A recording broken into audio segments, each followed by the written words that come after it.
Bismillahirrahmanirrahim. Dear students, today's topic is one of the very important one regarding the respiratory system, the sarcoidosis. In this lecture, we will discuss about the clinical features, the diagnosis of the sarcoidosis, and its treatment. I am Dr. Adrees Shani, working as Assistant Professor of Medicine in Medical Unit 3, Allied Hospital, Faisalabad. So basically, sarcoidosis is one of the multi-system disorder, which is the etiology is idiopathic. Multi-system meaning thereby multiple systems are involved. It may involve the lungs, it may involve the eye, it may involve the skin, or even in some cases it may involve the heart and the CNS and joints as well. So classically, this lesion or this disease is characterized by the non-caseating granuloma formation inside the relevant lesions. So if you talk about the male to female pattern, it's more common in females, and usually the age of presentation between the 20 to 50 years. So it's more common, it has been found that it's more common in blacks and Asians, and there are some studies that sarcoidosis may be associated with atypical mycobacterium and some of the viruses. So this is, dear students, this is the slides of the non-caseating granuloma formation. If you look at the central portion of the slide, this is basically a non-caseating granuloma formation. So basically, in some cases, you can find out inclusion body in the sarcoid granulomas. So if the patient of sarcoidosis have skin lesion, you can take the biopsy from the skin lesion, and you will see the underlying microscope. You can see these pictures. Some of the granulomas may calcify. They may be evident on X-ray when they can be seen as eggshell lesions.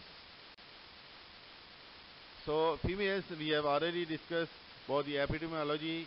Females are more common affected as compared to the males, and this is common in third decades of life. You talk about the races, it is almost present in all the races, but it's more common in blacks and Asians.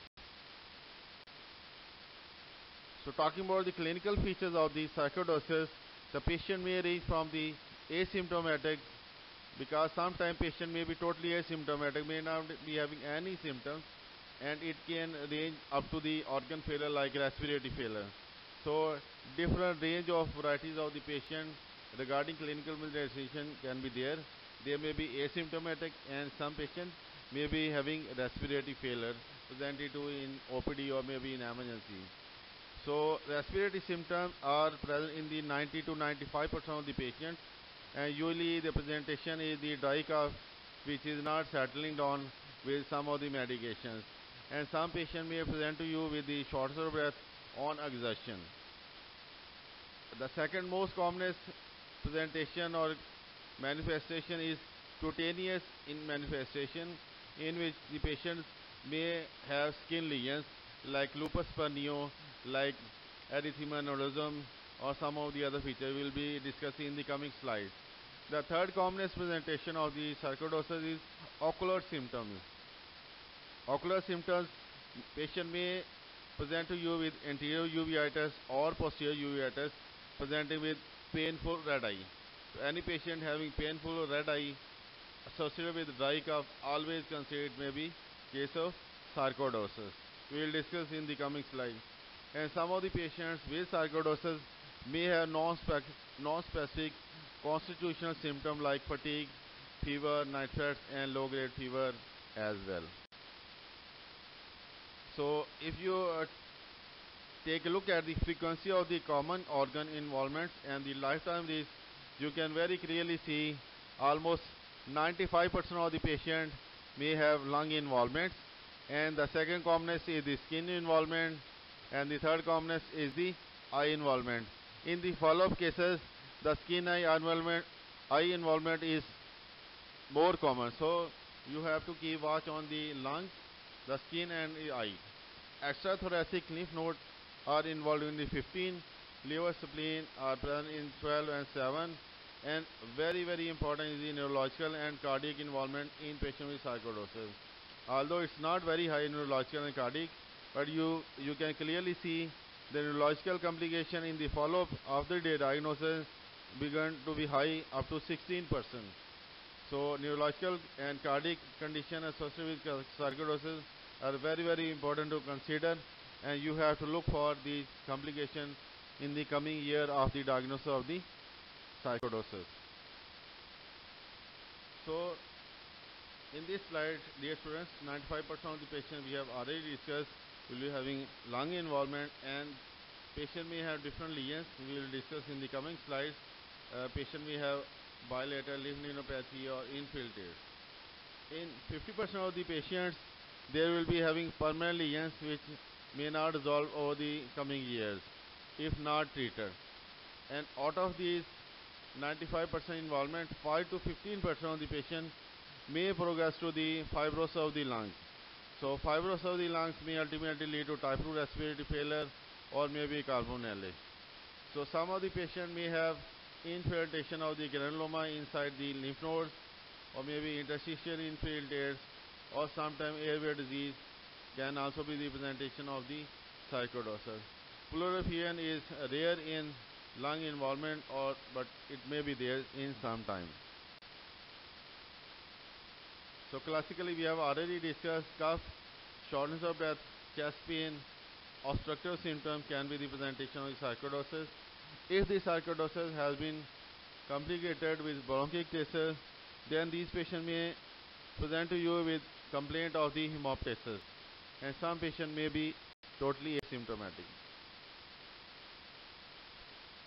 Dear students, this is very important slides in which there is a scoring system by the Scarling in 1961.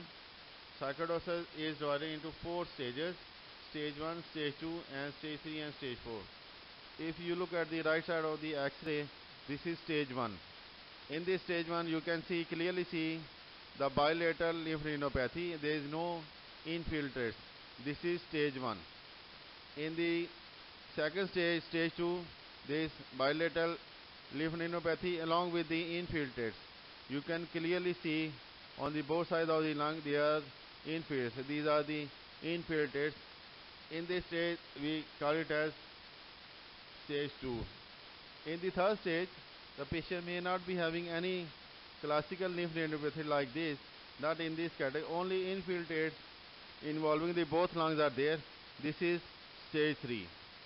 And if the patient is having fibrosis, like you curiously see, the trachea is shifted towards the right side, and this diaphragm is stented in the center.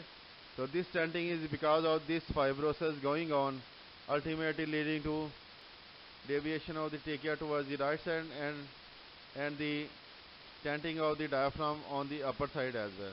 So this is basically this is the fourth stage, which is the fibrotic stage as well.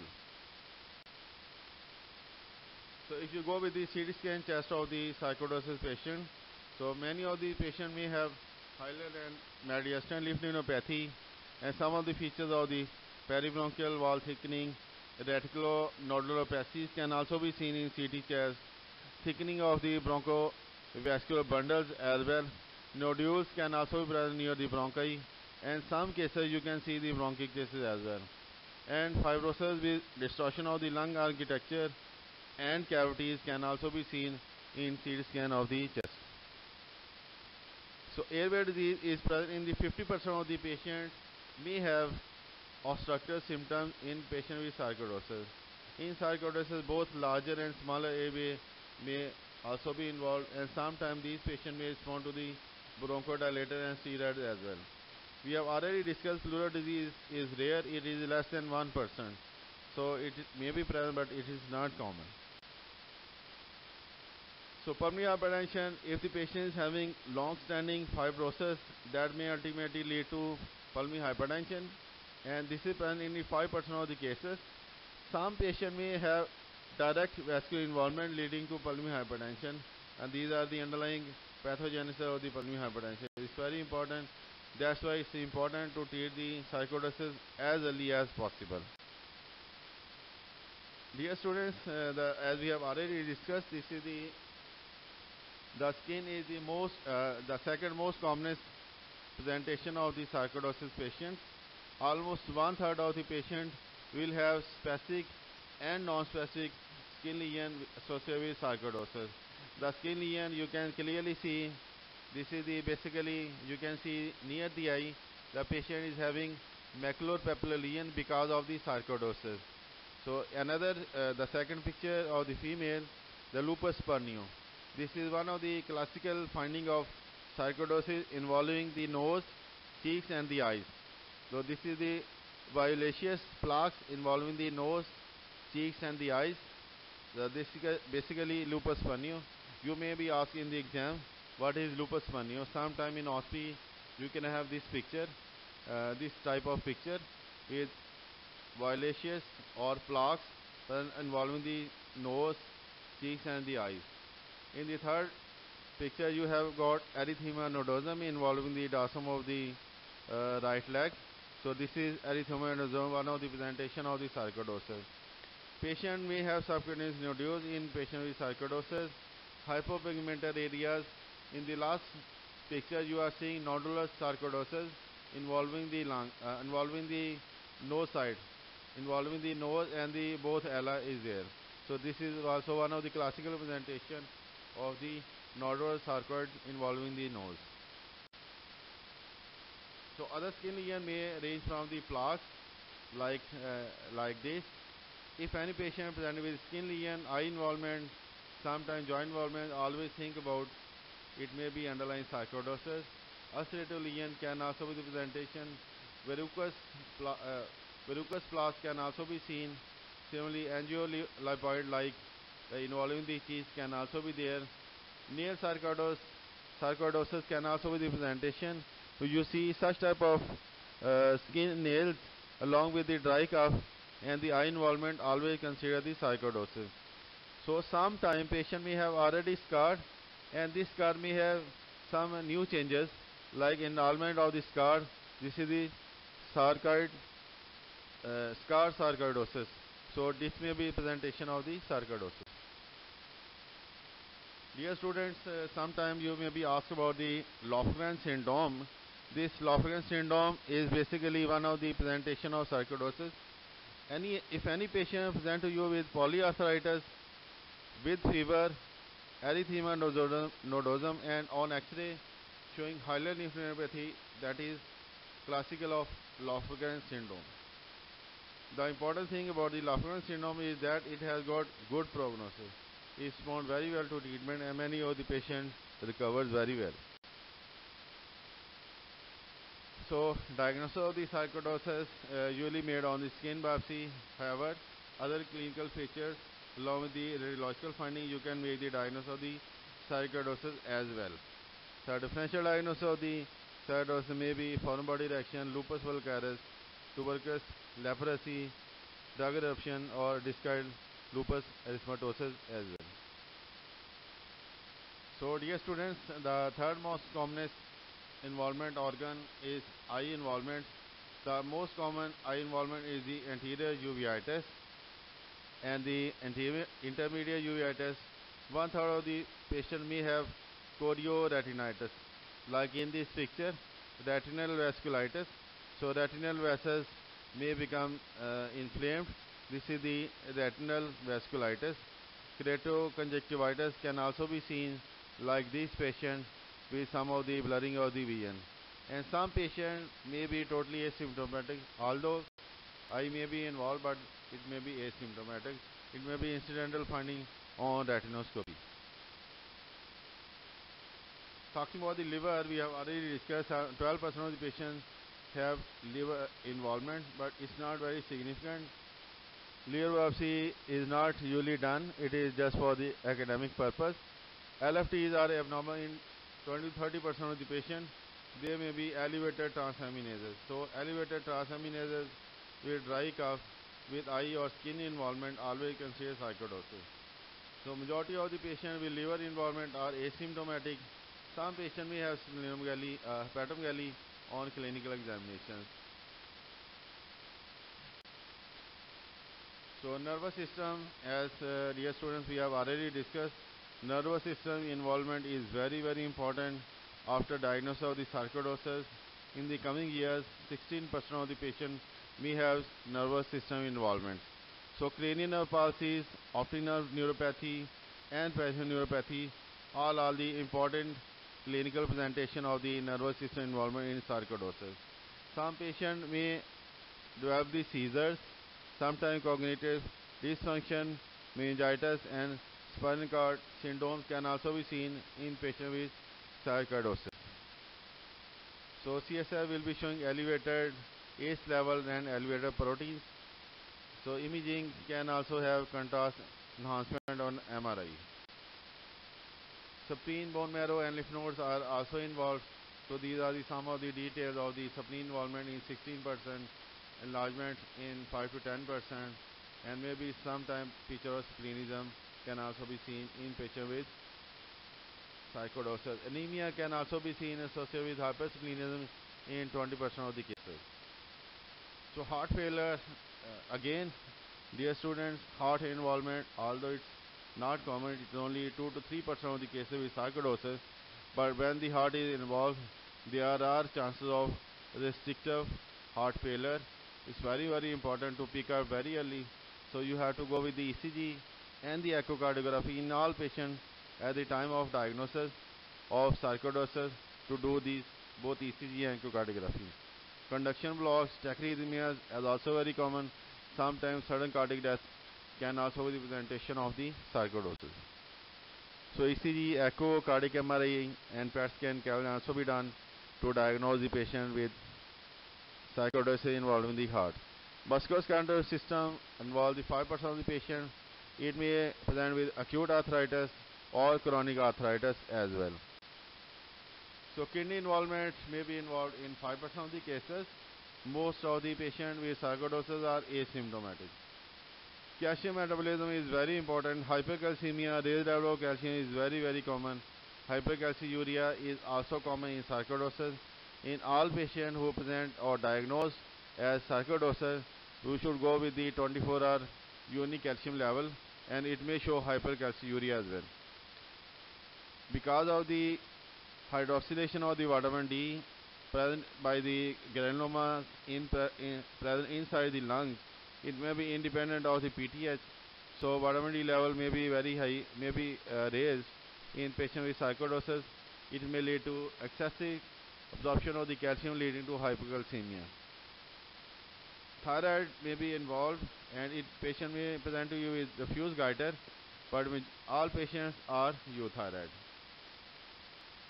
Astonishingly, it has been found that, dear students, some of the organs are spared in sarcoidosis, like breast, testes, ovaries, and stomach.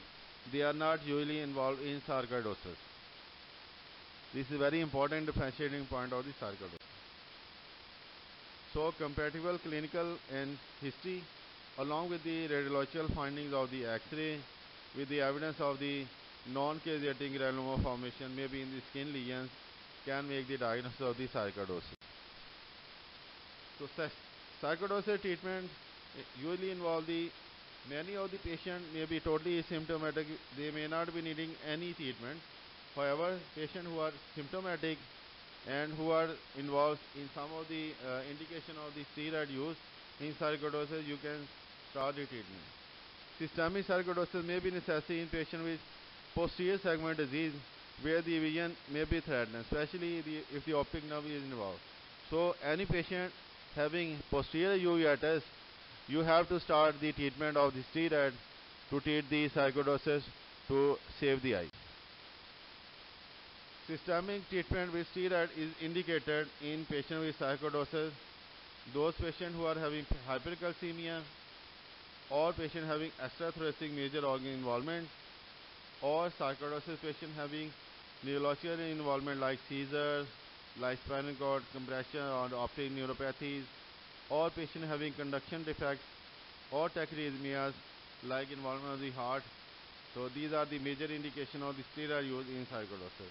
How we give the steroid in patient with sarcoidosis is that prednisolone 0.5 mg per kg is given for 4 to 6 weeks time. After 6 weeks time, then this steroid prednisolone is gradually tapered off, and then it is maintained on a maintenance dose till the 12 months. If the patient don't respond to the steroid or partially respond to the steroid, alternative therapy is usually given with the methotrexate, azathioprine, and hydroxychloroquine. These three drugs can be used in as a steroid sparing drug, or and in addition or separately can also be used for the treatment of the sarcoidosis. So any patient involved with the involvement of the heart, eye, nervous system, abnormal LFTs, abnormal X-ray, you have to monitor all these organs and you have to treat all these organs with systemic steroids. With this, thank you very much for patiently listening, dear students.